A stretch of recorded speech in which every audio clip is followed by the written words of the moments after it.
قبل ما تطلبي من دكتورك او دكتورتك ان هم يكتبوا لك حقنه الرئه، تعالي مع بعض نفهم اصلا حقنه الرئه دي بتتاخد امتى وبتتاخد تعمل ايه. حقنه الرئه عباره عن كورتيكوسترويد.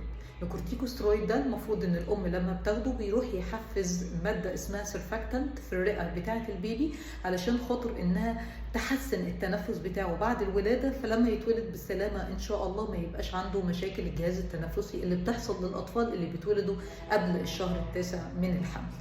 وبالتالي زي ما قلنا كده، هي وظيفتها ان هي تحسن التنفس للبيبيهات اللي هيتولدوا بشكل مبكر. فلو انت ما عندكيش تاريخ سابق لحدوث ولاده مبكره او الحمل ده عندك مشكله صحيه هتستلزم مننا اننا نولدك قبل الشهر التاسع، او عندك طلق مبكر فعندنا خوف انك تولدي قبل الشهر التاسع، فدي الحالات اللي بناخد فيها حقنه الرئه. لكن لو انت امورك المستقره في الحمل ده وفي الحمل اللي قبل كده واللي قبل كده، فانت مش محتاجه انك تاخديها، خصوصا ان هي محدوده جدا وقتيا. يعني ايه محدوده وقتيا؟ يعني احنا بنديها على جرعتين، المفروض انه اقصى استفاده للبيبي بتكون بعد تاني جرعه ب 24 ساعه لحد 7 ايام.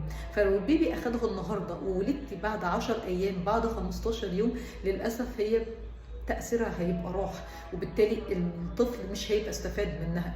فلو احنا عندنا خطر حقيقي من الولادة المبكرة ناخدها، غير كده ملهاش أي قيمة إضافية.